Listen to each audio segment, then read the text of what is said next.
of the United States of America and to the republic for which it stands, one nation, under God, indivisible, with liberty and justice for all.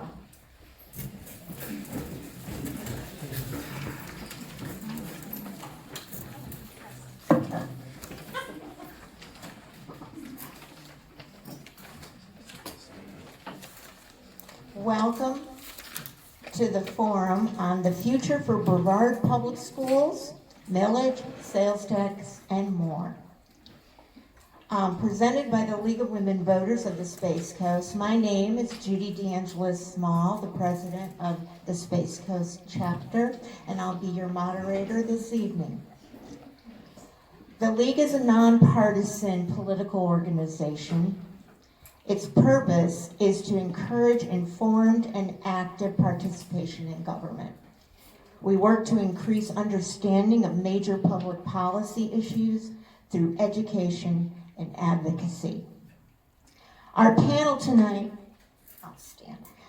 includes Dr. Mark Rendell, Superintendent of Brevard County Public Schools, Katie Campbell, School Board Representative from District 5, Dr. Catherine Rudloff, the Chairman of the Oversight Committee, and Vanessa Skipper, Vice President of Brevard Federation of Teachers.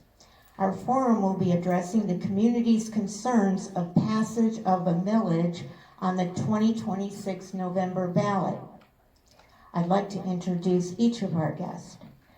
Dr. Mark Rendell has been in education for over 30 years and has served as a classroom teacher, principal, district administrator, and now as superintendent. Brevard Public Schools has over 70,000 students and is the 49th largest school district in the nation. Next, we have school board member Katie Campbell, who represents District 5 in the southwest part of Brevard County. Katie has served on the school board since 2018. She is also involved in leadership across the state through the Florida School Boards Association. And she serves close to home through the Children's Hunger Project. Next, we have the Oversight Chairman, Dr. Catherine S. Rudloff. She also serves as the Executive Director of We Venture Women's Business Center at the BIS College of Business at Florida Institute of Technology. And last, we have Vanessa Skipper. She is in her 8th year as Vice President of the Brevard Federation of Teachers and brings more than a decade of classroom experience to her leadership role. Vanessa's excellence in the classroom earned her recognition as one of the 6 finalists for the BPS 2015 Teacher of the Year. Welcome our panel.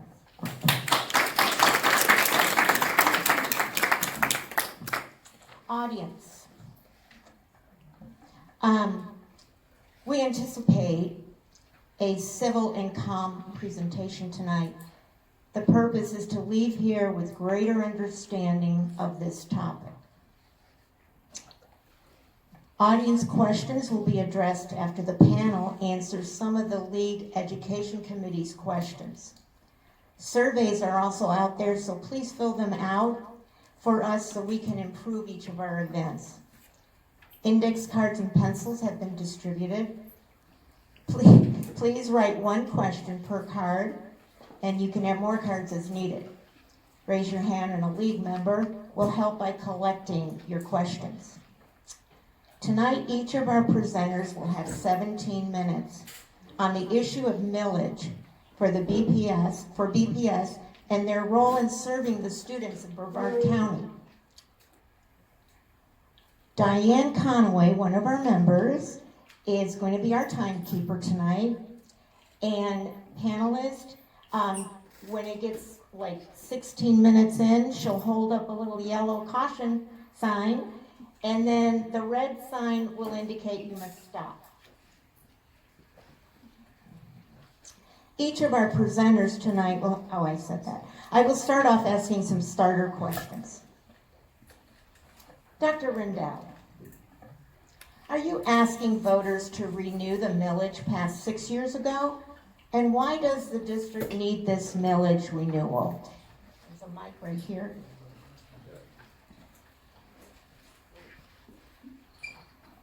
This is not part of my 17 minutes, is it? So we're asking the voters to renew the property tax millage that was approved in 2024. So 2022. So not 6 years ago, almost 4 years ago. And we really believe that we have a high quality education system here in Brevard. And one of the reasons we have such a high quality education system is the support of our community. And that support shows up in a lot of different ways. With the millage, it shows up in support of paying our teachers and our other staff members an additional compensation to make sure that we're competitive with our surrounding counties and the rest of Florida. The support shows up in a lot of different ways as well, but tonight we're talking about the millage, the renewal of the millage. And that's the thing that I want to make sure everybody understands. It's not a new tax. It's a tax that was passed a few years ago, and we're just asking for it to be renewed. Do you have a presentation for us? Does my 17 minutes Yeah, start now? It's going. It's going. Don't start it yet. Oh, Diane, don't start the clock. It's a tough crowd. We took the taser. Okay, so I put together a PowerPoint presentation because there's a lot of information that I want to try and share in a short amount of time. And the PowerPoint presentation allows me to stay on task or on target. So we're talking about millage renewal tonight. But there are two additional revenue sources that sometimes people get confused. First, we have an additional sales surtax. Maybe it'll come up there. Sales surtax. Can you just hit the, there we go. Half-cent sales surtax that goes for capital outlay, capital expenditures, maintenance, and repair. That's a 6-year additional tax. First passed in 2014 and also passed in 2020. Unfortunately, that 6 years is coming to an end again, so the half-cent sales surtax is also on the ballot this November. The one we're going to talk about is the 1 mil property tax. So this money is used for 3 different buckets. So compensation, 80%. So the main use of this money, the majority of this money, goes to increase the compensation of all of our employees. Teachers, bus drivers, everybody. We also have 16% of the money dedicated towards student programs. We'll talk a little bit about that tonight. And then 4% that is dedicated towards technology. This was first passed in 2022, 4 years ago. And one of the things I want to point out, these additional property tax, these additional taxes, there are 67 Florida school districts. 44 of the 67 school districts have some kind of additional compensation, some kind of additional revenue, rather. It's either a sales surtax or millage or both. So 44 out of the 67 districts have some way to raise additional revenue. We're going to skip through this because of the time, but this is the actual millage language that will be on the ballot. And I will tell you that I'm going to make sure that the League of Women Voters has a copy of the PowerPoint to send to you guys so that you can see it. But it basically says what we're using the millage for, and this didn't show up as well at all. Sometimes when you go to a different machine. So this is a visual representation of the breakdown of the money. Again, 80%, that's the big blue part, goes towards compensation. Then the orange part is student programs, and then the green sliver is technology. So we'll talk a little bit more about what that means. So, back one. I got something else.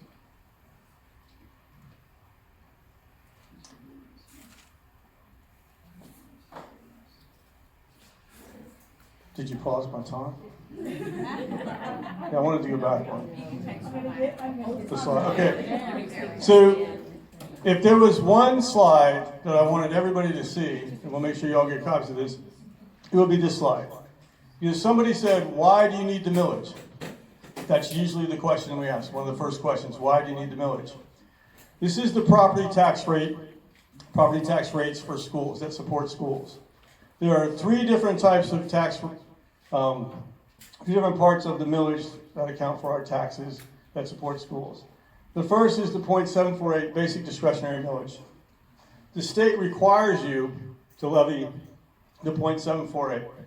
So you have to levy that. The state also requires you to levy the 1.5 capital. So those are kind of state requirements. Now, if you don't levy all the 0.748, then the state might not give you back all the money that you levied. It's a complicated formula. I can share it, not in 17 minutes. The dark blue is the key. The dark blue is the required local effort. We don't really have a say in how much rate, what the rate is for our property taxes. The legislature actually tells us what the RLE, the dark blue, required local effort is. Now, you may notice that the dark blue line, the dark blue bar, the dark blue portion has been decreasing over time. So what the legislature does is they look at how much your property taxes have yielded each year, and they're a conservative group, so they don't want to raise taxes. So let's say your property taxes at a 7.275 mill rate in 2016 yielded $200 million. Well, if your property values are increasing, they're going to say, well, you only need $200 million. So we're going to reduce your RLE, your required local effort. So you can see that that dark blue bar has been decreasing over the last 10 years. This slide is for 10 years. Basically, property values have been increasing in Brevard, so the amount, the rate of the tax has been decreasing. Now, your property values might actually be going up, because even though they're reducing that rate, your property value might be going up more than that rate. So that's just something that you need to see, this visual representation. Now, the lime green part of the bar is the discretionary property tax millage that the voters approved, the 1.0. So you can see that stacked upon the other bars. And even 1.0 stacked upon those bars. You guys probably can't see in the back, but you can see the visual. This year that we're in, with all of the bars stacked together, we're at 6.310 mils. You have to go all the way back to 2019 to see a similar overall tax rate. So it's an additional property tax rate, this 1.0 mils, but it kind of gets us back to where we were before. So that's why this slide is so important. People say, why do you need the mill? Why do you need the additional 1.0 property tax millage? It's to kind of get us back to funding levels that we were before. So that's the reason. So employee compensation. Compensation and benefits, supplements and employment incentives, 80% of the funds generated go towards that. We'll talk about that in a minute. The instructional personnel, they get an amount based, it's a supplement to their salary. And the supplement amount is based on their years of experience and their position. So those of you that can see, it says position and YOE, years of experience. So the more experienced teacher you are, the bigger supplement you get. The supplement for teachers ranges from $811 to $8,110. For support personnel, bus drivers and other support personnel that are covered by the 1010 union, the range is $479 to $4,794, again, based on their position and years of experience. And then the last group is the non-bargaining employees. Again, how much of the supplement they get, the amount of their supplement, is based on their position and years of experience. Now, student programs. Let me go back. Previous. One more.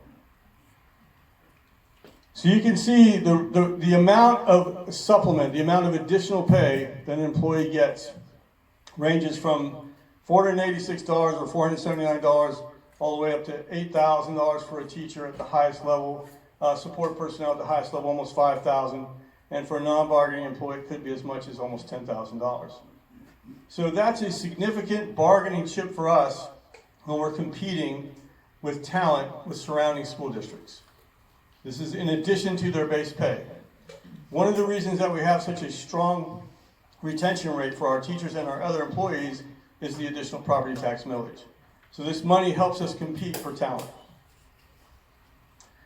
So student programs, that other 16%, what kinds of things have we spent on student programs. Well, a lot of it's additional personnel. When I came into the role of superintendent, we were just yielding the property tax millage for the first time. So what are we going to spend this money on?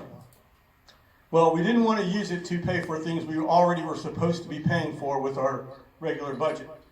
It was supposed to be for additional programs, curriculum enhancements, new programs, and things like that. So one of the things we did was we hired an elementary STEM teacher at every one of our elementary schools. So there's an additional teacher at every one of our elementary schools that provides STEM instruction. Not other schools have that in other districts. So it's additional. We're allowed, we are able to provide it because of the support of the millage. We also added instructional assistants in every kindergarten classroom, and also behavior technicians and media assistants. Now, we also used some of the money for additional programs. For athletics, we paid for some of the officials' costs for all the high school sports and middle school sports. We also had some enhancements. We also added elementary sports. You may have heard of that. All of our elementary schools now have a couple different sports, soccer and flag football. That's all paid for with the millage. We also added a lot of money to fine and performing arts. We gave the secondary schools a chunk of money to help with equipment purchases, instruments and other things. We also support a lot of the elementary programs in fine and performing arts. You may know, if you're involved in fine and performing arts in Brevard, that we usually do our all-county performances at the King Center. And a few years ago, the King Center raised their rates, so we moved away from using the King Center. But with the millage money, we've been able to put all these performances back at the King Center, and it's the best venue for our children and their families. Also, during COVID, we offered a lot of summer programs, called it Summer Enrichment. So the COVID money went away, but these summer programs have proven to be very valuable and very fruitful for our students and our families, so we're paying for the summer enrichment programs out of the millage. And the last thing, that 4%, is for the classrooms of the future. So almost all of our classrooms now have technology in the classroom that allows the teacher to be more effective and the students to use Promethean boards and all kinds of other technology in the classroom. Accountability, a couple of things to point out. Both the additional half-cent sales surtax and the millage have citizen oversight committees. So there are committees that review all the expenditures to make sure we're spending the money on the things we said we were going to spend the money on. And both additional revenue sources have been audited by an external audit firm annually. The sales surtax actually was audited every 6 months for a period of time. Now it's just audited annually. But the millage has also been audited annually. We've had 2 audits already. And the one last thing that I wanted to point out was the charter schools, all of our public charter schools, receive a proportionate share of the millage based on the enrollment that they have. So this money doesn't go just to traditional public schools, it goes to the charter schools as well. Probably went way over 17 minutes. No, you did great. Just about nailed it. Your time is, Your time is still, we have a couple questions. All right, let's go. Yeah, let's go. Why can't the district find the money in the current budget? Yeah, so I'd go back to that slide with the millage rates decreasing over time, the required local effort. Basically, flat funding. The idea with that required local effort rate being reduced is you're given flat funding. Well, everything's been increasing over the last 10 years, the cost of everything. So with the general fund budget, we can afford those things, but almost everything I talked about was additional. Are there other revenue sources that BPS can use? Not for the things that we were covering. So this is basically the way we looked at the millage revenue is we're going to use 80% for compensation, 4% for technology upgrades, but that 16%, we didn't want to use that to fund things we were already supposed to be funding. These are supposed to be for additional enhancements, increases in programs. Why should I support this tax even if I do not have children in BPS? Yeah, probably the most important thing in the community is a high-quality school system. You know, whether you have children in the system or not, you want a high-quality school system in your community, or you want to be in a community with a high-quality school system, and you get what you pay for. And so we think that the community has supported the school system in many ways, but this additional revenue is one of those. And it's allowed us to have a really strong performing school system, and I would want that in the community I was living in. Weren't the lottery funds supposed to go to public education? Yes, the lottery funds were supposed to go to public education.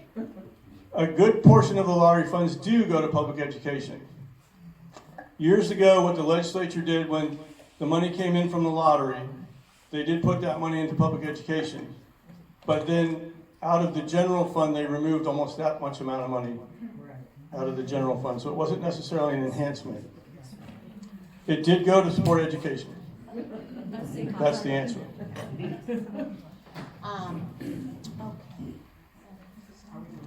How we doing? His time was up and Judy left this part open. Okay. Okay. Okay. Thank you, Dr. Rendell. Thank you, Dr. Rendell. Come back. Yeah, we probably will. Next, we have Katie Campbell. And thank you. And got the mic? Okay, you're ready. My first question is, what impact has the millage had in your district? Well, I'll tell you what, I'm going to cover that and more. Okay. So I would like to start by backing up a little bit. Okay. I want to give us, as one of the longest serving members of the school board, I want to give us some historical perspective, and I want to go all the way back to 2019. I promise I won't take too long. In fact, I've been to so many forums and had just a fraction of 17 minutes. I think I'm going to be good and give you some time back. But if I go back to 2019, and that year, some of you who have been around for a long time, and of course our union leadership will remember, that was the year that the school district went to impasse with the teachers union. And it was a year that the state, it was my first year on the board, and it was a year that the state gave a very small percentage of increase to school districts for discretionary spending. And so we came out of that impasse. It was a little traumatic, had a little PTSD for the next several months after that. Thank you. The school board charged the superintendent at the time, Dr. Mullins, to come up with, I remember Tina Deskovich saying, what is your big, bold plan? What is your big, bold plan to create some kind of funding to increase teacher pay? And so we tasked the superintendent to look at options, and those could be, do we need to close a bunch of schools down? Did we need to lay off a bunch of people? Or was there the possibility of finding another revenue source and doing what some other districts, especially to the south of us, had done, which is bring a millage before the voters? We actually had, early 2020, we actually had an offsite, and the board discussed what it might be like to go out in 2020 when we knew we were going to be renewing the sales tax, and ask the community for an extra millage at the time. Well, something happened in 2020, just a little thing. And we decided that, in the middle of a pandemic, it might not be the best time because the sales tax was too important to us, and getting our facilities in good shape and maintaining them, to go out and ask the voters to do, to give more. And so we kind of kicked that can down the road a little bit. And in 2022, having at that point, over the time that I have been on the board, cutting over $35 million from the budget. You talk about finding in the budget. People kept saying, find it in the budget, find it in the budget. Well, let me let you know something about our budget when it comes to staff salaries. It takes $4 million to give every employee in the district a 1% raise. Well, 1% is not a very good raise. Right? That's not looked upon very favorably. Certainly doesn't deal with inflation, especially inflation we've been doing for the last 4 years. So multiply that. A 4% raise, which we've been able to give a couple of times in the last few years, costs $16 million. Well, if we're going to find that funding, and the state gives us discretionary funds of, let's say, $8 million one particular budget year, then that means we have to cut $8 million from the budget. Well, over the years, we had cut, like I said, over $35 million, and we just couldn't get the kind of increases that we needed to compete with other districts. People could go across the border, the county line into Indian River, and make $5,000 to $7,000 more per year. They could go across, and they were going across, into Osceola, into Orange, into Seminole, Volusia, depending on where they were in the county, and able to make thousands of dollars more just by crossing the county line. And so we decided that really the best thing we could do, we couldn't cut our way to that kind of effect. And so we thought, it's time to ask the voters. We've cut everything that we can cut. We're going to continue to cut. But to get this kind, to attract talent, to keep talent, we have to do something bigger. And that big, bold plan in 22 was going out to the voters and asking them to do this millage. So I just wanted to give you that as a background.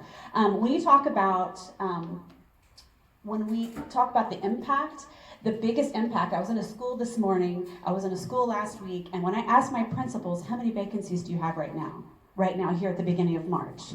It is very, very small. The schools at this morning doesn't have any vacancies. Their biggest problem right now is they've got 3 people about to go out for maternity leave, and they've got to find a short-term sub. Last week I was at an elementary school. They have 1 vacancy right now. 3 or 4 years ago, that was not the answer that I got. There was multiple positions at every school, and that didn't matter if it was a Title I school that was hard to staff or it was a school in the middle of an affluent area. It was people were leaving and they were taking other jobs, and it was hard to find people. And we had that not just at the teacher level, but the bus driver level and the instructional assistant level, at the administrator level, because our administrators were very talented, could leave and go work for one of our many space type agencies, and especially science teachers and math teachers, and make much more. We know we can't ever compete with that, but we had to compete somehow. We had to do better than we were doing. So the biggest impact that I'm seeing when I go into schools is we have fewer vacancies because people are staying and because we're able to hire people. A lot of people are coming back from the other counties because they would much rather teach at the school down the road or in their own city than go across the county line. So that's been a huge boon to the community. A couple other things. One of the reasons, the things that the millage can do, that we have worked into the language. We have people. It always amazes me when we pass it the first time. Oh, that money's not going to go to the teachers. Actually, it had to, because we actually had agreements with both unions before it ever went out to the voters. The voters approved it in November, I think September-ish, August, maybe even earlier than that. We negotiated with both the teachers union and the sports staff union. We had the MOUs that said, if it passes, this is how much you're going to make. So teachers who had lots of experience knew if it passed, they were going to make up $7,000, $8,000 a year additional if it passed, if they were the 18-plus year employees. And I talk about that, Dr. Rendell showed the scale. The reason we had to do that scale, if you have been paying attention to education politics over the last few years, when Governor DeSantis said we want the minimum teacher pay in Florida to be $47,500, right? And we all need to get there. We're proud to say in Brevard we're well past that. We're over $50,000 for our first-year teacher salaries. But at the time, it was I can tell you this number by heart, I've said it so many times. It was $39,226. That's what a first-year teacher made. So over the course of a very short number of years, we went from $39,000 starting teacher pay to $47,500, and then now up to $50,000. Well, what happened because of restrictions is the people who are making over that, who are much more experienced, it all got squished together. And this wonderful word we talk about, compression, actually it's a terrible word, was causing major problems. And so one of the things the millage allows us to do, by paying the people who've been with us the longest, been teaching the longest, a much higher millage increase, then it recognizes their service and it helps our veteran teachers really the most. The people who are on the bottom end of the scale, the first-year teachers, second-year teachers, they got that huge bump, almost $10,000 increase over the course of a very short number of years. And so they're the ones getting the smaller, the 800, the 400, those kinds of things. So it really helps us deal with compression. I did want to add this. There are 3 types of people. It's actually a total of 7 individuals in our district who get nothing from the millage. I always want to make this clear. The superintendent doesn't get $1. We wrote that into his contract. Our general counsel, as amazing as he is, Paul Gibbs, we wrote into his contract, he doesn't get any. And then the 5 board members get nothing but our state mandated salary. All right, we do not get any of the millage. So this doesn't go to us. This doesn't go to the highest paid people in the district or the board members who are not the highest paid people in the district, but it doesn't go to us. It goes to every other employee, though. And another impact I've seen, those STEM teachers, Dr. Rendell didn't say this. First of all, I want to say that was his idea. But I have to give him lots of credit for that, because one thing that's doing is it has definitely increased our science scores over the last few years. The kids take the science state exam in 5th grade and 8th grade, and we have seen great increase, and I attribute a lot of that to this weekly activity wheel class they're taking for the STEM. Not to mention, they're having great engagement because it's really engaging lessons and they're really diving in, and we might, in the long run, have more people go into those STEM career fields. Dr. Rendell mentioned the summer enrichment program. I can tell you from watching on social media that parents love those and are really looking forward to that every year. In fact, I've already saw a few that GCR put out here's going to be our summer program offerings that we have so far, and parents were like, what about this and what about that? And there needs to be more in the north end, and they're like, oh no, these are just the ones we've announced so far.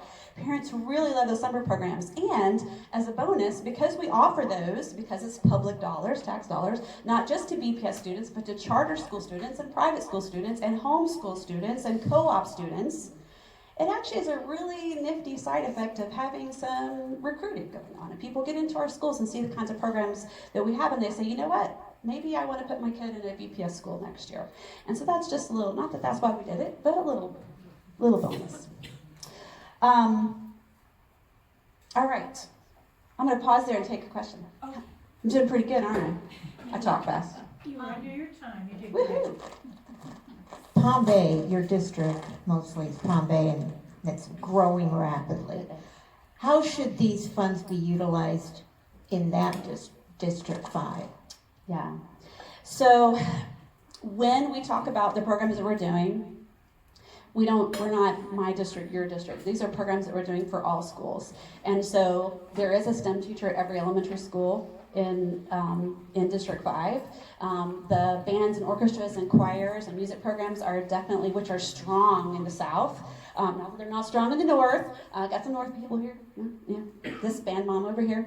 But they're strong in the South. They're big. So it's helped them. We've got some programs, I don't know if you guys know, just to give you an example. The band program at Central Middle School now has 400 kids in it. Well, tubas are expensive. So are bassoons, which are a little bit smaller, but also very expensive. I happen to know I've got a bassoon player at my house.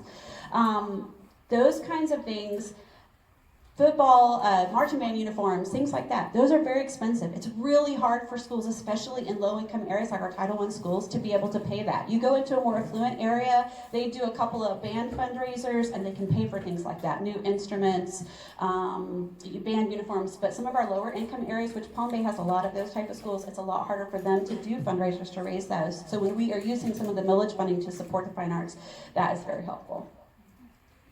And also, when I go into all my schools and I ask them, okay, do you have your Promethean boards yet? That's what the main thing we're using the technology piece, the 4% for. And most of the schools are say yes, we have 100%, we have our boards, our smart boards in every class, and so we're able to get that infrastructure in so we can have the technology going.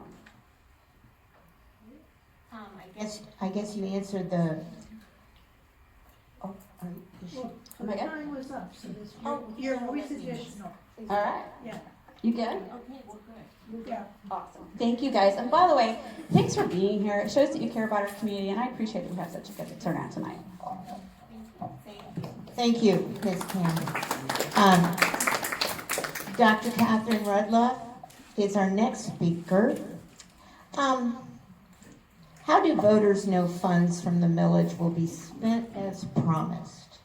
Absolutely. That is a great question, and that is why I am here today. So I do serve on the Independent Citizen Committee for Millage Oversight, and I am here as a parent, first and foremost, and I volunteered for that position as a parent. I have 3 children in Brevard Public Schools. I have a vested interest in the success of the school. But I always like to tell the story that my family and I choose to be here. My husband has never had a job in Brevard County. His work has always been in New York and DC and elsewhere, and we have choose to be here for 2 reasons. My mother-in-law lives 2 blocks away, which is very helpful, and we love being near family, and because our kids are in wonderful schools that we absolutely adore. And so it was I felt very strongly about volunteering to serve on this committee because I wanted to make sure that the funds were going to where they were, and a big reason why I supported and voted for the millage in 2022 is because not only do I have teachers in my kids' classrooms that I adore, I have friends, I have neighbors that are teachers. I don't want to see them leave and move, as you said, and go to other districts. So that is why I volunteered to serve on the board. The other members of the board include former teachers, former administrators. We have one CPA that I can tell you looks at the numbers very closely and brings good questions. we have folks from a variety of, different parts of the district, from North County to the Vieira area. I live beachside. We have folks from the south. So I feel like we have a very good makeup of stakeholders that have come together to provide the oversight to what the district is doing. Our typical meeting, Ryan and the budget office team will come, and it is both retrospective and proactive. It will be retrospective in that we will get an update at every single meeting on how the funds have been spent to date, the nature of how the taxes are collected. If you all know, you get your property tax bill usually right before a primary election in August, which was not a coincidence. And then you have the option, are you paying right away, or are you kind of delaying your payment over the year? So the funds kind of come in, and then as we know, houses are new build, or when they sell, they get reevaluated. So, sometimes in January or March, we might get an update based on what's actually being collected versus what was budgeted and estimated. And so every meeting begins with that kind of retrospective. What have they collected? What has it been spent on? And then they do a wonderful job of bringing in, this is what we're thinking. This is what we're thinking of spending. This is where there's been some variance between the budget, or this was not spent yet, and this is where we're headed. So one of my favorite examples that I like to give, speaking of the summer enrichment that Katie mentioned, I don't know how many of you have paid attention to that, but they have done a fantastic job in organizing it. And we got to hear from the, administrator, who took ideas from teachers that had great ideas. Hey, this is something I'm passionate about. This is something I could teach a week on or 2 weeks on, or I could teach all summer on it. And then this is the perfect age group of kid and who it would be. And they put together a matrix and a plan to make sure that in North, Mid, South County had equal number of opportunities, and that we had unique things going on. They helped justify to us, okay, this is why we picked this and this. And then 6 months later, after the summer programs, when we've gotten feedback from teachers and students, we revisit that conversation and say, how does that inform what you're going to plan for this year? Based on enrollment, based on where the usage was, where it wasn't. Are there some schools that are going to have more programs added, and some areas that maybe we had higher demand than others, that we can shift that around? And then now they're adjusting, and that's what's going to inform the programs that will be rolled out this year. Another way that you know that they're spending it the way it is, one, it is mandated, and we do hold them account to that. Where they're coming, they know well aware what the percentages need to be. But when we ask tough questions, they answer. And all of our meetings are recorded, where you can visit the ICCMO website. You can either watch or read our full minutes. So it's fully disclosed, and I think the public is invited to come if they want and sit in and join us in the questioning process. And then the last thing that I'll add about how do we know that the millage is being spent the way the voters intended. It was very thoughtfully put together to understand that the priority of this was to keep teachers here, to keep our teachers well paid. But they had the forethought to recognize that teachers need good quality tools, right? And that they need good tools in the classroom. And the technology upgrades to our schools have been a huge difference. You know that we are a space boom community, and so many of our schools were operating with, if we're lucky, from the 80s and 90s, right? It was really rough. So some of those technology upgrades have put the resources, the Promethean boards, and even like we said, just, we're getting off of, what did we call them, the projector, overhead projectors, but they locked the teachers into one place. The teacher could only be there, and I don't know about you, but in my kids' schools, the teachers love to be 360 now, right? They got things going on all the walls, so getting more mobile technology, getting the hanging voice so that teachers don't have to yell and that it can be projected in the audio in the classrooms is huge. Those small little upgrades have just been absolutely wonderful. And one of the things Dr. Randelden mentioned that I'm most proud of, we know that early reading is critical for children, and that it is, I think, what is the saying? If you're learning to read up until 3rd grade, and then you are reading to learn beyond 3rd grade. So if we don't get you learning to read by 3rd grade, you're just going to be falling behind from there. So adding early learning and reading instructional assistants in every single elementary school, and then adding those kindergarten teachers' assistants is absolutely huge to making sure our kids are ready. And then for the extracurricular items, hey, is this necessary? Is that not necessary? when they were debating and talking about referees and paying for the referees. It's another one of the things I'm most excited this millage has gone for. The cost of paying for referees at every single officiating game was taking away from the proceeds at the gate. So parents basically are coming in and the money is going in the school's hands and then right back out to make sure that we have those officiators. Well, now with the millage paying for our referees, all the money that's coming in at the gate when parents and grandparents and our neighbors come and cheer our kids on is staying in the school athletic programs. That is helping our athletic programs then become stronger. And we've actually helped fund and make sure that every at high school, and I'm not sure about into middle school, but I'm for sure at high school, have physical therapists and trainers so that kids don't need to go and pay for that urgent care to be like, no, this is a sprain, not a break, right? They've got a therapist, they've got somebody there that's laying eyes on them while they're playing and within the school. Those are real investments that help not only the teachers do their work, but help the kids learn. And it's our job as the oversight just to every time Ryan and his team come and say, this is what we're thinking, or this is what was done, we spend 2 hours asking why. Why? Why did you do it? Why did you do it? What about this? Did you think about this? Why did you do it? And our meeting this Thursday, hopefully we'll approve our annual report. You can view our 2024 annual report. It's on our website, but I hope that we'll present to the school board our 2025 overview report that summarizes our meetings and the work that we did to verify the money was spent the way it should be. What improvements in our public schools can Brevard expect over the next 6 years with this extension of the millage? Specifics, please. That's very good. So I think when I think about the next 6 years, and I'm sure you're all reading the same headlines that I see, we have a bit of either an exodus of children, we have the generational cliff that is kind of falling off where we have fewer young children coming up into the schools. We are going to be navigating change. We don't yet know what that change looks like, but we know that it's probably going to be more difficult for our administrators because the funding from the state is tied to pupils.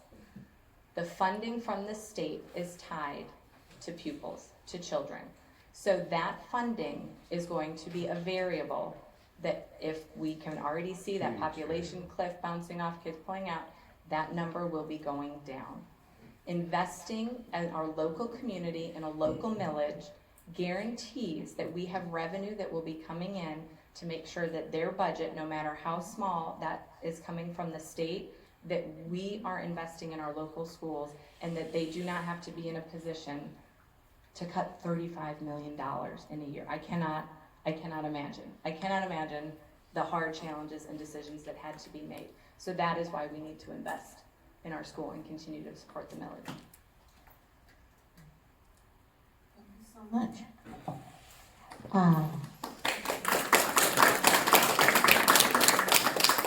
Lastly, we have Vanessa Skipper with the Brevard Federation of Teachers.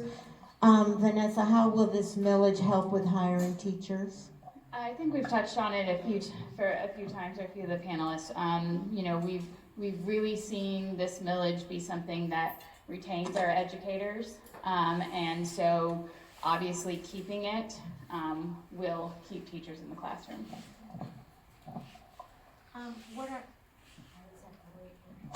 What are your concerns if the millage is not passed, especially regarding teacher retention? So I think I'll just move forward in my speech a little bit for my data. So I think one of my major concerns here, and this is data that is reported to the state by each district. So 67 districts, everybody has to report their teacher salary to the state. So this data comes directly from the DOE. So currently, the Florida average teacher salary is $56,663.17. The Brevard average teacher salary is $54,121.31. So that means Brevard educators earn, on an average, $2,500 less than the state average, in a state, honestly, that already ranks at the bottom nationally for teacher pay.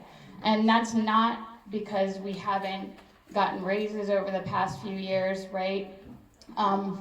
We went through some pretty horrific, you know, historically, pay freezes in this county. And, you know, as we kind of swung back this way, got post-pandemic, because obviously we couldn't, as Katie said, go out for the millage during the pandemic. Once we got the millage passed, it made it better, okay? But it's still not where it needs to be. And so honestly, if you take away, Dr. Rendell had the numbers up there earlier, if you take away $8,110 away from our experienced educators, there's no reason for them not to immediately leave the next day and go to the Space Center. We're still seeing a little bit of that happening, but we're certainly not seeing as much happen as before, because the majority of us, we got into this profession because we love teaching. We love children. But when you have to decide whether or not you're going to pay your mortgage or be able to pay for your child to go do baseball or softball or band, you know, my kid has 3 trombones. I don't know why he needs that many, but you know, when you want your child to be able to participate and it's a difference between saying, no, you can't be in that program, or you know what, I'm gonna make the crossover. It's a hard decision. I have never, ever, ever talked to a teacher that has decided to leave, and that teacher was happy about it. Is there data that tracks teacher absences? If so, where can we find it? That tracks teacher absences as far as they leave. Okay. You know, we've looked at that data through public records requests and such over the years and analyzed it, and I don't have that data in front of me, but obviously, you know, HR does track it, and it has gone down. Are there vacancies? Absolutely, right? You've got hard to hire positions. I think one of our hardest hired positions to hire is for our exceptional education teachers. And so there are some areas where there are certainly vacancies year round, but it is 100% at a smaller percentage since we've gotten the millage passed. So the numbers real quick, they're about 93% retention rate on our teachers right now because of the millage. The first year of the millage, our first day of school, we had 156 vacancies. Our second year into the millage, that number went down to, I believe, 98. And our third year, this year, we started day one, we had 56 vacancies across the county. So those are the numbers. How does this resource of the millage help with bargaining with the Brevard Federation of Teachers? Well, I think one of the most important things for voters to realize is in 2022, we went to the bargaining table and we settled what's called a memorandum of understanding.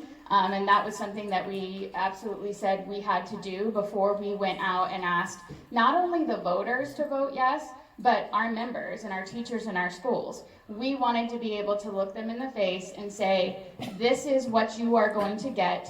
It is signed, sealed, and delivered, all right? And we did it at the negotiating table last year, so for the millage, should it get renewed, there is already an agreement in place for 2026 to 2030. And it is the same numbers that you saw earlier. You know, 80% goes to compensation.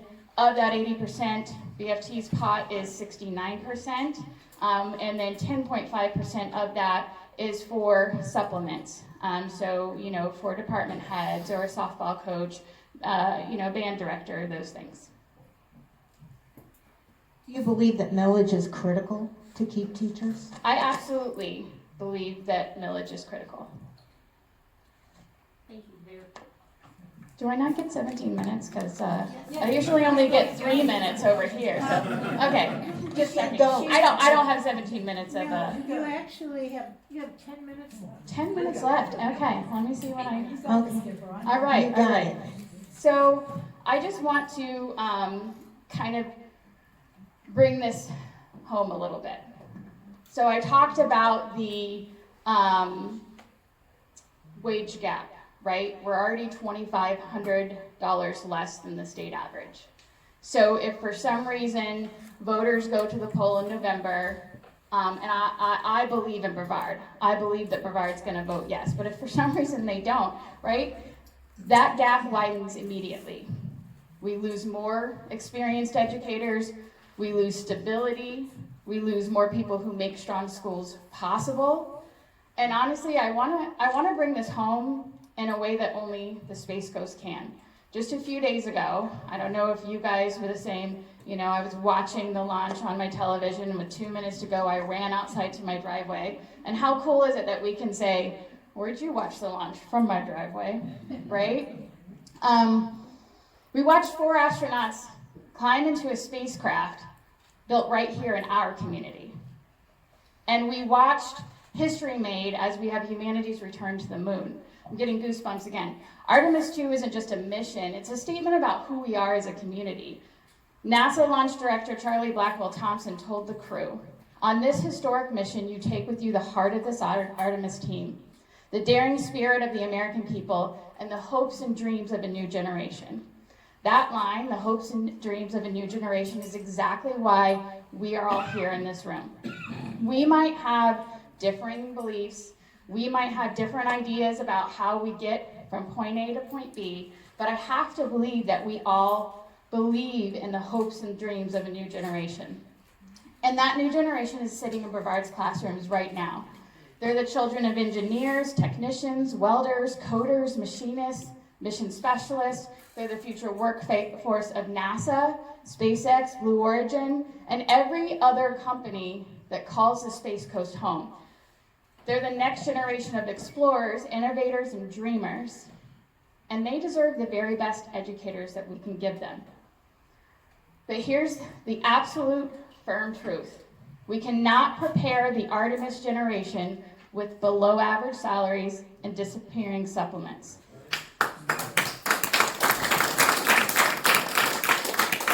The Artemis program is about daring to dream bigger. Renewing the millage is about daring to invest in the people who make the dreams possible. When you talk to anybody, whether it's an astronaut, an actor, a teacher, a doctor, a lawyer, there was a person that inspired them to be who they were. And that 9 times out of 10, I just made that data point up, but usually that's a teacher.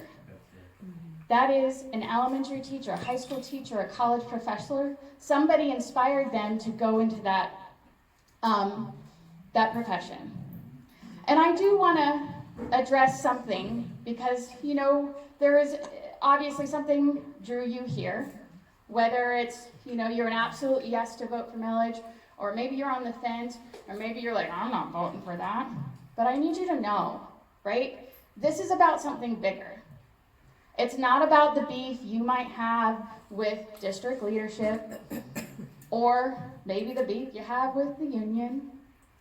This is about our teachers and our students, our support staff, our bus drivers, our cafeteria workers, our administrators, the lifeblood of our classrooms and our schools, the heartbeat of our community. Because if you vote no on millage, you already heard him say it, Dr. Rendell doesn't get the millage. The school board members do not get the millage. The millage goes straight to the people that are in our schools. And our MOU makes it explicit. There is an agreement on the table, just like there was the first time. We know where that money's going. You heard from Catherine, who was very instrumental getting that millage passed the first time. There is an oversight committee. So these numbers that we talked to you about earlier, they're not optional. They're not discretionary. They are contractual. This vote bypasses personalities. It bypasses politics. It bypasses whatever frustrations people might have with any one person. A vote for the millage is a vote for teachers. A vote for the millage is a vote for support staff. A vote for the millage is a vote for administrators. A vote for the millage is a vote for our students. And it's a vote for the future of the Space Coast. Full stop. When Brevard voters approved this millage in 2022, they made a promise to their children and to the people who serve them every day.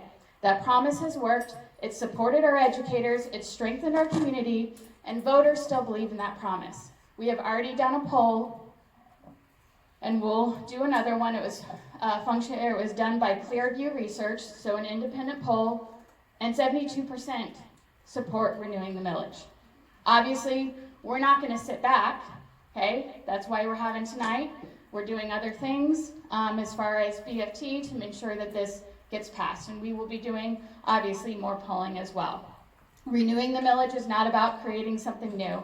It's about protecting what we've built together. It's about saying we believe in our teachers, we believe in our students, and we believe in the future of Brevard.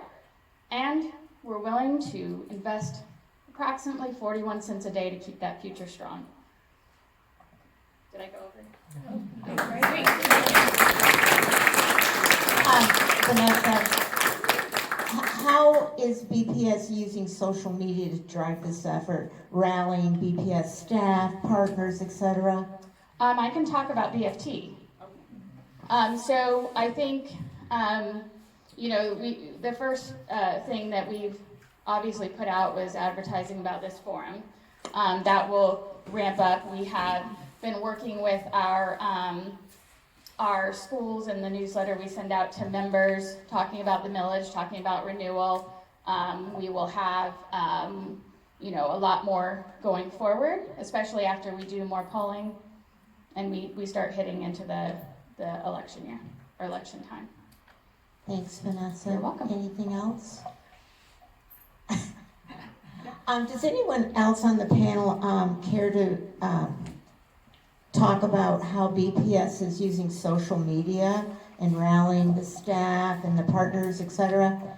Mr. Rendell, Dr. Rendell? Sure, absolutely. So the first thing is we need to do a better job of sharing all the great news about all the great things that are happening in all of our schools, not just millage related. So as we get closer to the millage vote, we obviously will make reference to the things that are supported by the millage. But the thing is, like I said earlier, we have a really, really high quality school system, and the millage helps and support to have that high quality school system. Our social media is already out there trumpeting all the great things that are going on in our schools. We'll do more and more and more of it, and as we get closer to the millage, we'll start to cite some of the things that are supported specifically by the millage. But it's a campaign overall just to make sure everybody knows about all the great things that are going on in our schools, not just millage related. I do want to make a point that by the way, thank you, Vanessa. I particularly thank you and Catherine, because the three of us, there's something that's different but among the four of us. It's not just because Dr. Rendell is a male and we're females. The three of us have free reign to speak and advocate on behalf of this millage in a way the school district actually can't. By law, the school district cannot advocate, they can only educate. So Dr. Rendell has his presentation. We'll be sharing the presentation of what's going on and how we're using it in many opportunities. If you are the head of an organization, you would like Dr. Rendell to come in and share this presentation between now and November. Here are the people who can help you book him, and he's going to be open, school board members too. But the school district really is limited, so you're not going to see as much, like they can't go out and do yard signs or whatever, but the rest of us can. And I have told Dr. Rendell many months ago, this is a big challenge for us to pass to the renewal of the sales tax and the millage this year. It's going to be my swan song on my way out, my last year in the school board. I really believe in this and think this is really important. And so even though I'm not going to be on the school board anymore after November, this is really, really important for our community. And so the rest of us have more openness than the school district does itself. Thank you. I'd like to introduce our education chairman of the Space Coast League of Women Voters, Gina Derringe.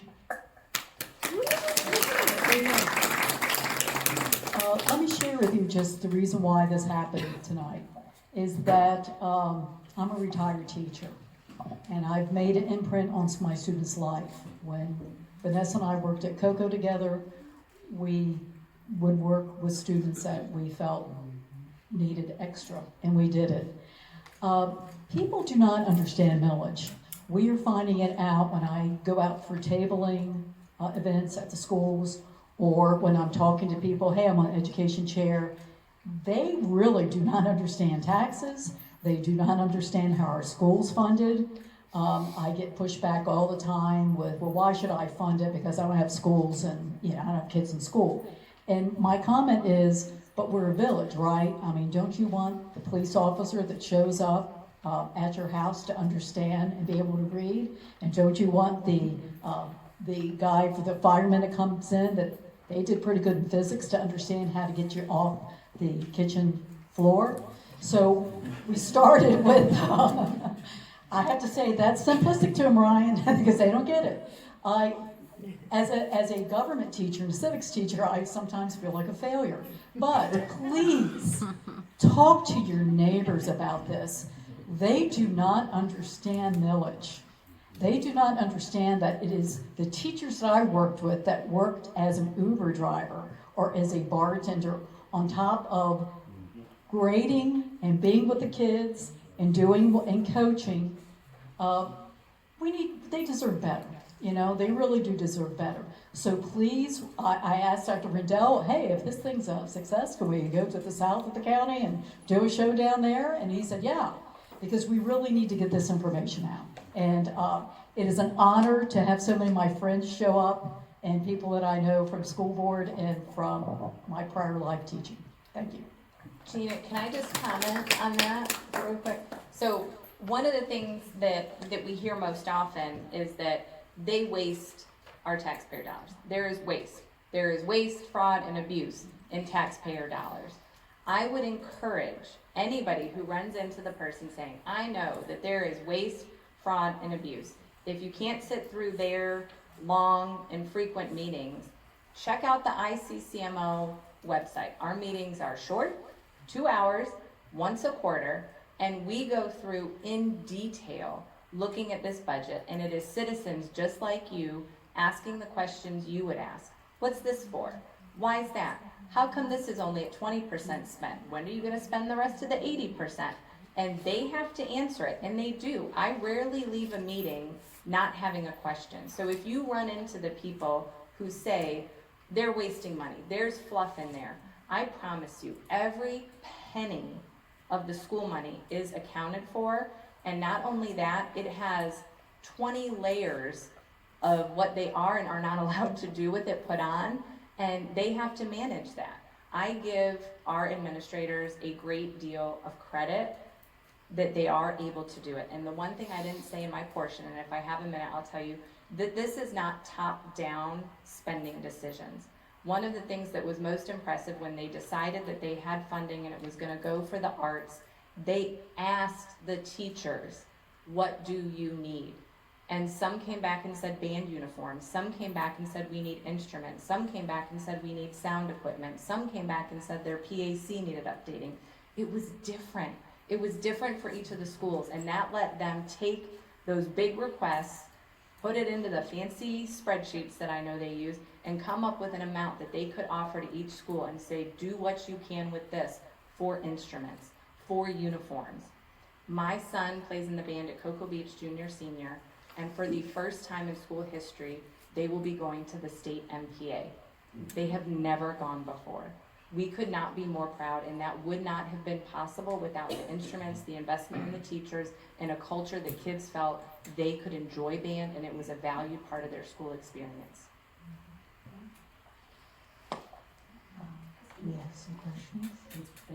You guys did really well. I can read the handwriting because, you know, I've been grading for a long time. But pretty much, I can tap dance. yeah, please, whatever it takes.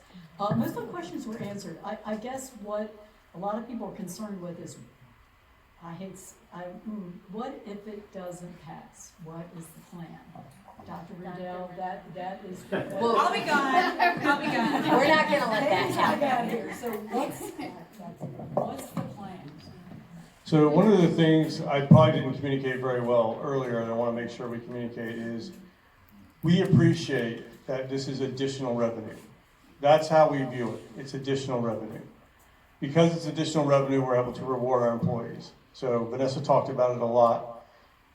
We're able to compete with our surrounding counties and surrounding industry because we're able to offer our employees more. Is it enough? Probably not, but it's more. So without the additional revenue, we would struggle to keep all of our employees. That 16% that's for programs, we were very careful to not use that money to pay for things we should be paying for, so to speak, out of the general fund. So that if that money ever went away, we'd have to say, wait a minute, this is something we have to do.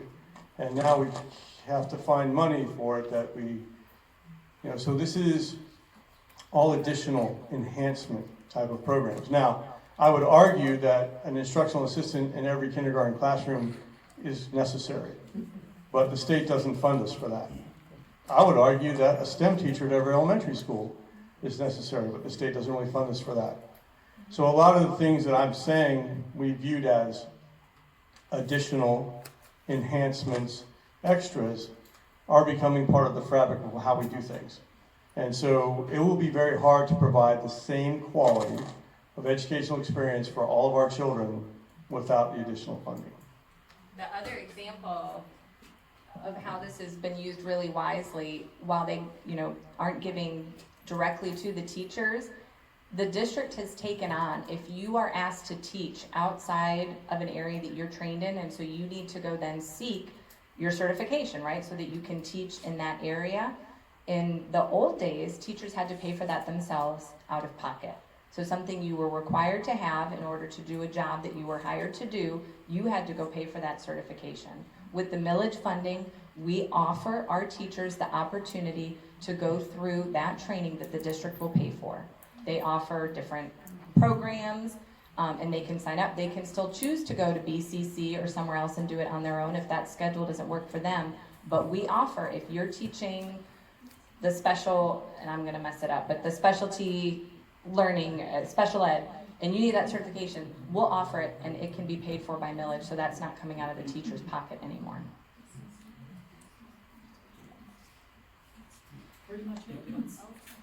I guess we had some questions and we've answered some of them. If anybody else has any audience question, you need to give me your card. Yeah. Yeah. Raise your hand if you have a card, because our volunteers here will pick them up for you. I thought the government keeps giving record funding for teachers. Question mark.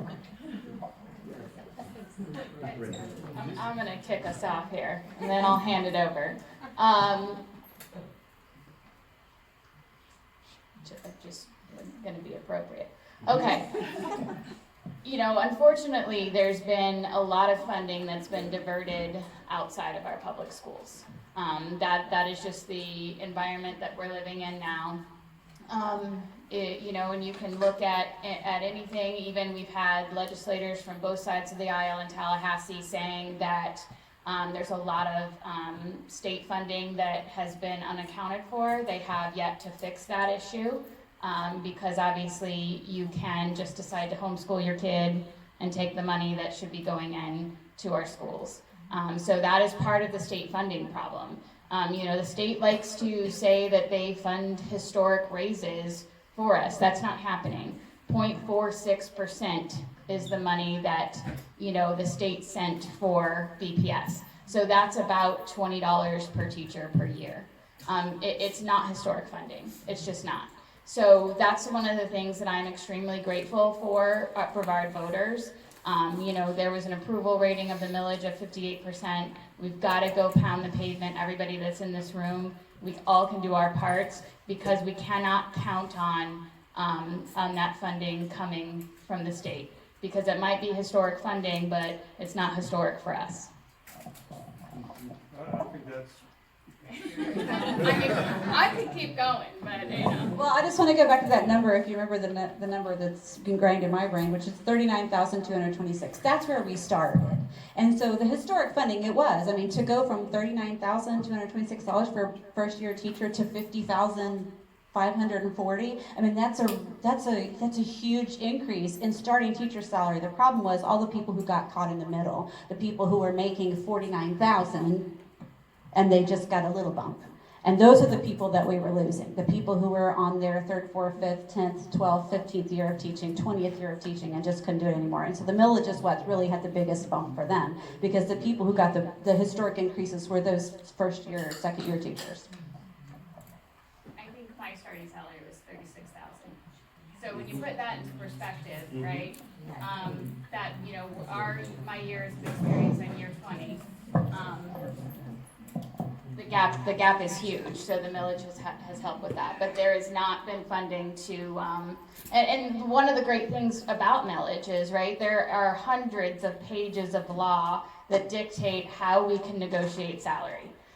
So really, you know, we have had historic raises as far as the beginning teacher salary. That has been historic, right? But what it was 80% had to go to that. And so the rest of us who have shown not only loyalty to this profession, but loyalty to this county, we're kind of left languishing. In the millage, when we made a decision as a county to go out for millage, and then obviously the voters came through for us for millage, we are not constrained by the state laws on how we can negotiate the millage buckets. So what we did was we used to have what we called steps, right? When I got hired 20 years ago, I looked at my contract and I was like, oh boy, in 20 years, I'm gonna be making this. I'm nowhere close. Nowhere close to that contract that was 20 years ago.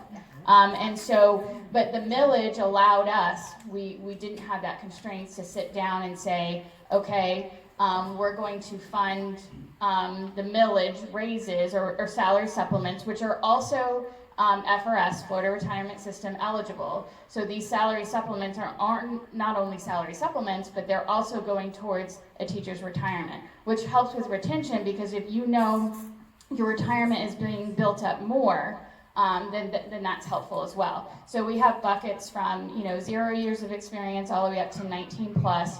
We did it using a share system because obviously the millage amounts change every year, and they've actually gone up each year. And we do it by share. So you get a one whole share if you're 19 plus, and that's the 81.10, and it goes down from there. That's one of the great things about millage as well, is it kind of untied our hands on both sides of the table to be able to, and it didn't fix it completely. There are still compression issues from that, but it definitely was a huge step in the right direction.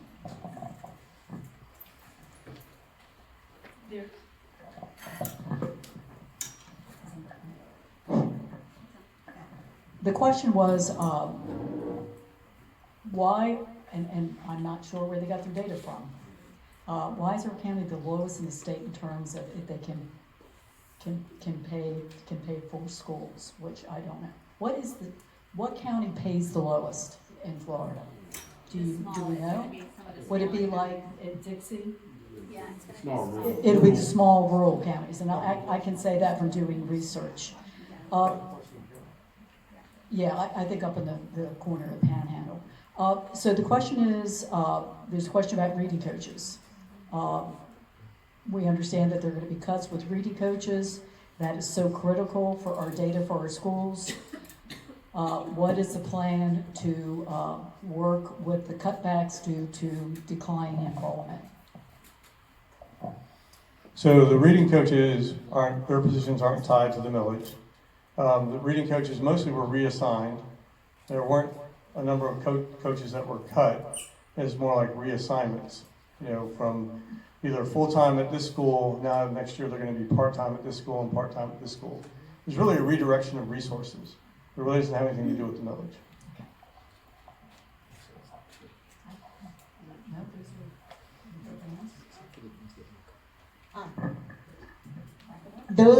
Those were some of our audience questions, and we hope, of course, if you have questions, you of course can contact the panel. There's bios in the back, and their information is readily available. That about does it, I guess, unless there's any other audience questions. I'm willing to stick around for a while. Oh, okay, yes, if you want to ask a question, yeah. Thank you, panelists, for coming. It's been excellent, and I think you deserve it. And by the way, as a little token of our appreciation, you can keep the water bottles.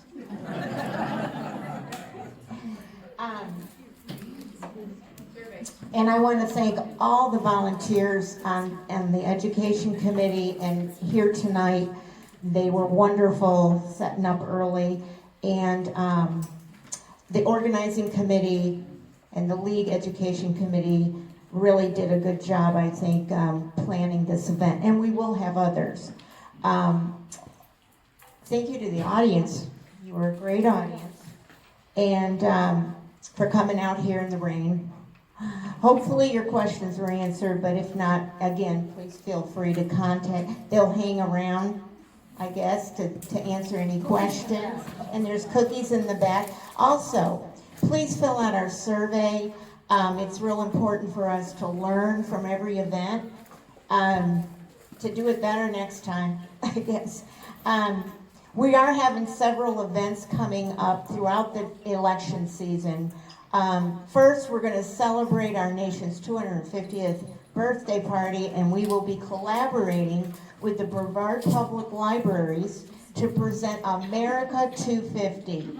4 seminars going into the fall with expert speakers on civics and history. Sometimes we need a refresher. The first is coming up this month, Saturday, April 18th. And it's covering the topic of liberty, what it means, freedom to, freedom from. So it should be a lively discussion. And the flyers are at the back. And other information, just keep visiting our website, because we plan on doing forums for upcoming candidate forums. And look for us to try to get out there. We'll be out there.